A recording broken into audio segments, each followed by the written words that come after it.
Bismillahirrahmanirrahim. Assalamualaikum warahmatullahi wabarakatuh.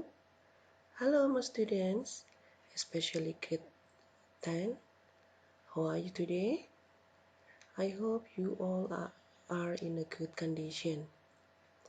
Halo anak-anakku semua, jumpa lagi dengan Mrs. Ani. Senang sekali pada hari ini kita bisa melakukan pertemuan untuk membahas kompetensi dasar yang keempat bagi kalian siswa kelas 10. Kompetensi dasar yang akan kita bahas kali ini adalah kompetensi dasar 3.4 dan 4.4, yaitu mengenai descriptive text. Okay, students, are you ready to join my class? Would you like to prepare your book, your pen, and let's start to learn.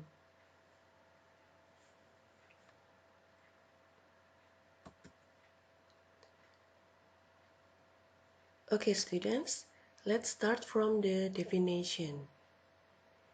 Do you know what is descriptive text? Descriptive text is a text of which contains explanations and descriptions of an object from its shape, function, and characteristics. Jadi yang dinamakan teks deskripsi adalah teks yang mengandung penjelasan dan penggambaran mengenai sebuah objek yang digambarkan melalui bentuknya, fungsinya, dan ciri-cirinya. The object can be varied. It can be a person, an animal, a place, or a thing. Sedangkan objek itu sendiri bisa bervariasi, ya, bisa tentang orang, hewan, tempat, maupun benda. Okay, next. What is the purpose or necessary function of descriptive text? Ya, yang pertama, tujuan dari teks deskripsi adalah to describe person, thing, or place in specific. Untuk menggambarkan orang, benda, atau tempat secara spesifik, secara rinci, secara khusus. Or in other words, to describe a particular person, thing, or place.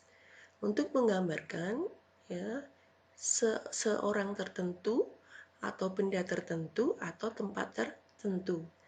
Jadi yang digambarkan itu adalah spesifik, ya, baik orangnya, bendanya maupun tempat.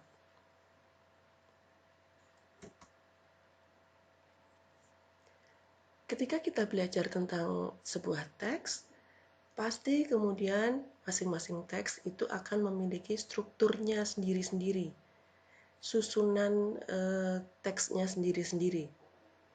Ya, untuk descriptive text, generic structure atau struktur teksnya terdiri dari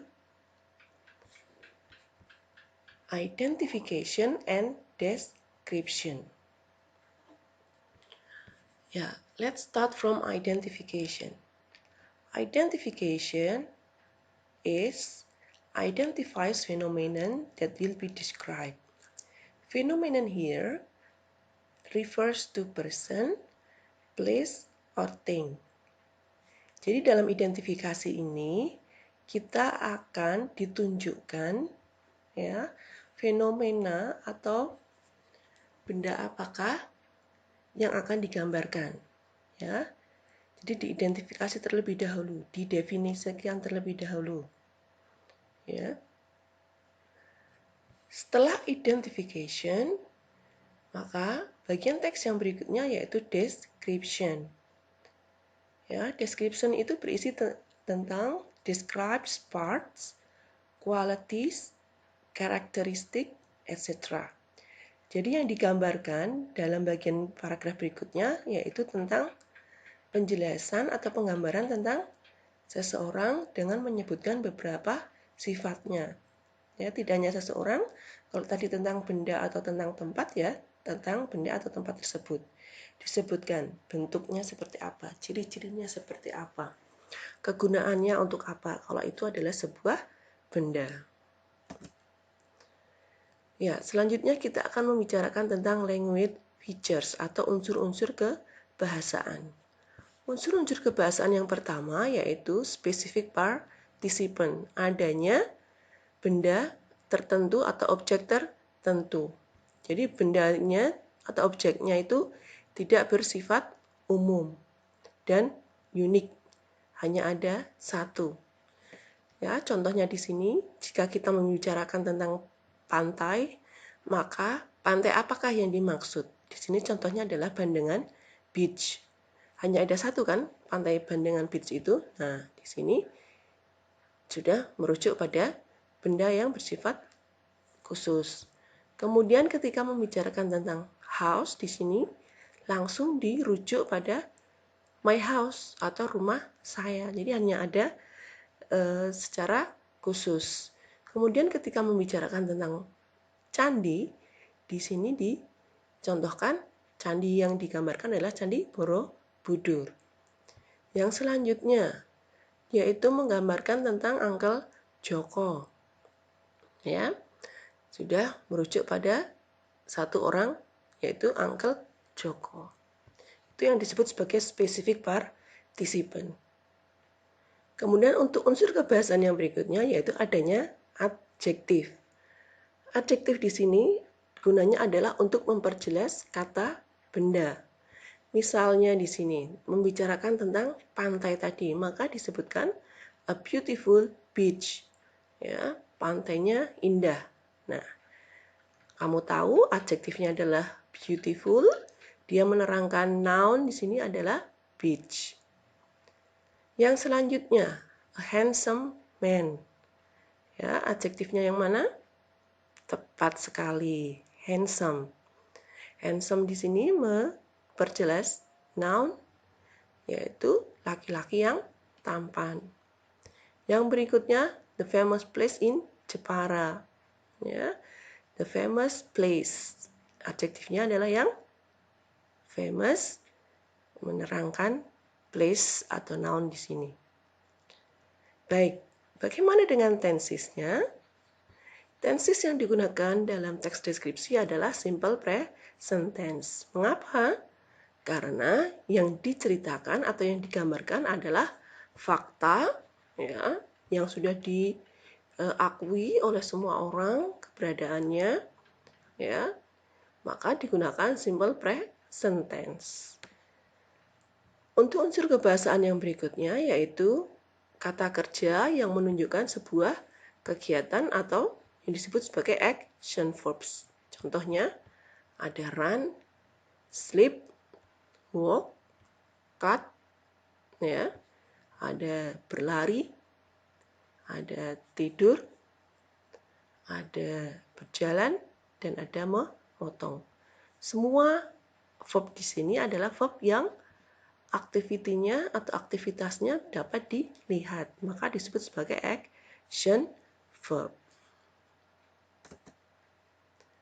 Okay, students, in grade 10, the descriptive text will be focused on two things.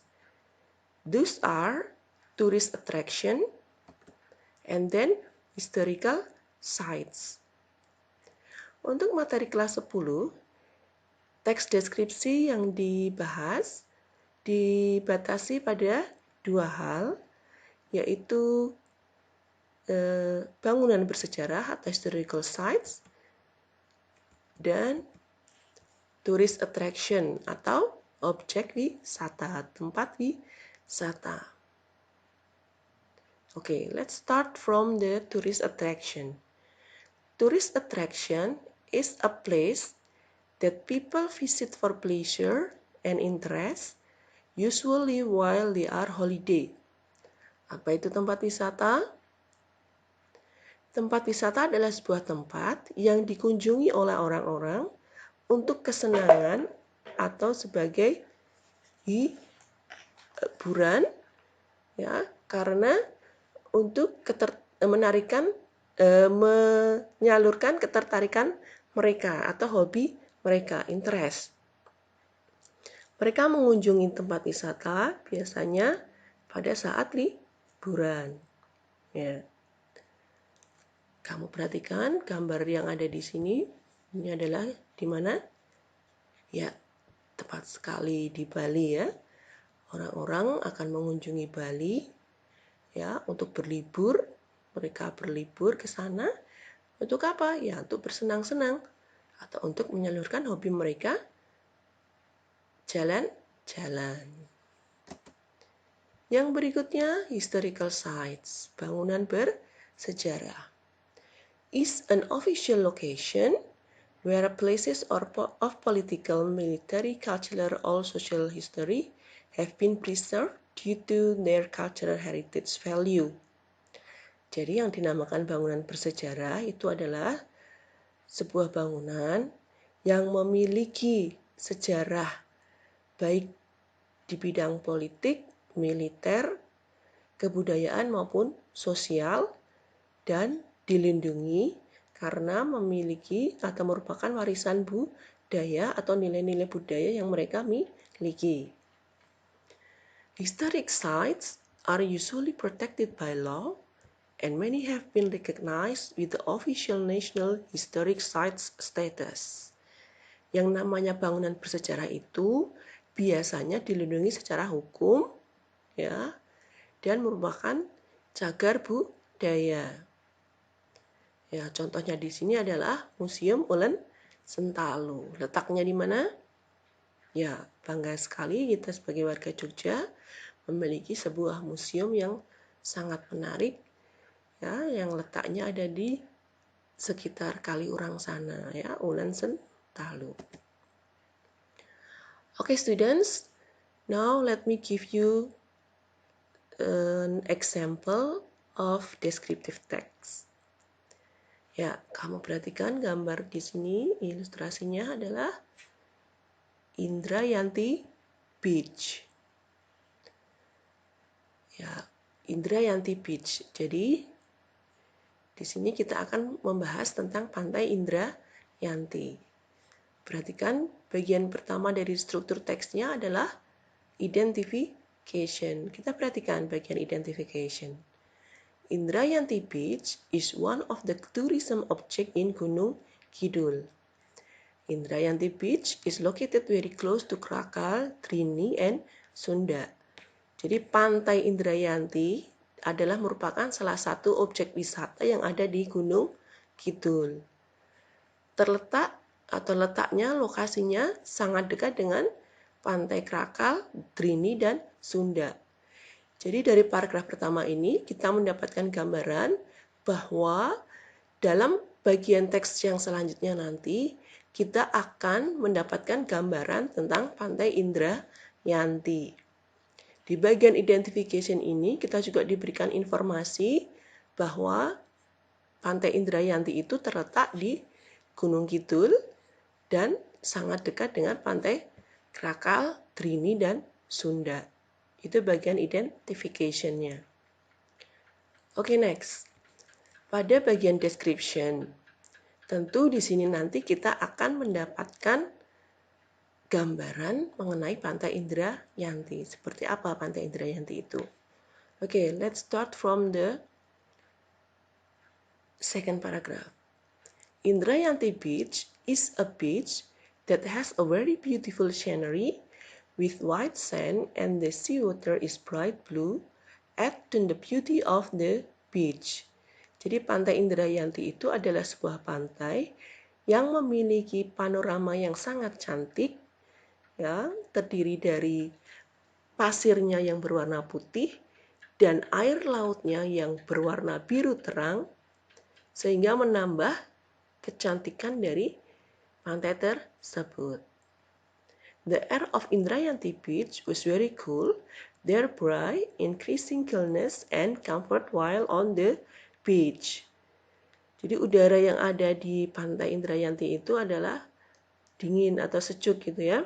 sehingga menambah kenyamanan kita saat kita berada di pantai tersebut. Ya, itu kita mendapatkan gambaran kan, Pantai Indrayanti itu seperti apa. Oke, yang selanjutnya, on the beach Indrayanti, many traders who sell at around the coast, ranging from food, ornaments, tools, fishing nets, kites, etc. Ya, di Pantai Indrayanti itu ada banyak pedagang yang menjajakan dagangannya di sekitar pantai. Barang-barang yang dijual di situ antara lain adalah makanan, hiasan, atau alat memancing, serta layang-layang. There are so many who visit the beach, not only visitors from the local alone, but also a lot of foreign visitors. Banyak wisatawan yang berkunjung, tidak hanya dari wisatawan domestik, tapi juga wisatawan mancanegara. But not only Indrayanti Beach alone have a beautiful view in Gunung Kidul.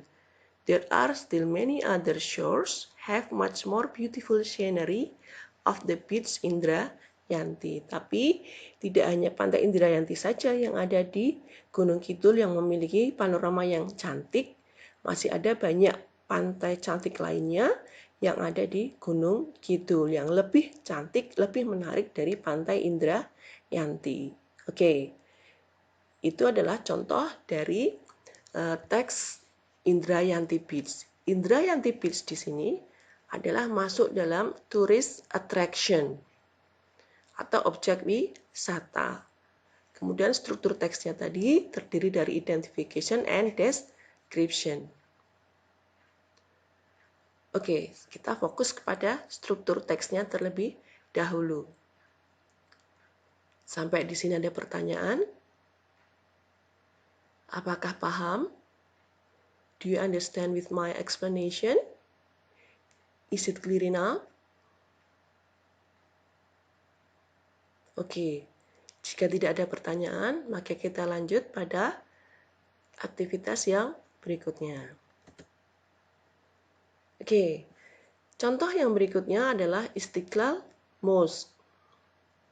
Oke, anak-anakku sekalian, coba kalian perhatikan teks ini. Sebagai latihan, coba kalian identifikasi struktur teks dari Istiqlal Mosque di sini, yang mana yang merupakan identification dan mana yang merupakan description. Coba kalian tulis di buku tulis kalian. Kalian kerjakan sebagai latihan.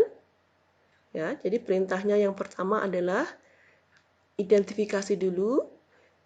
Teks ini termasuk dalam tourist attraction atau historical sites. Kemudian yang berikutnya, identifikasilah struktur teksnya. Oke, sampai di sini paham? Ya, silahkan dikerjakan.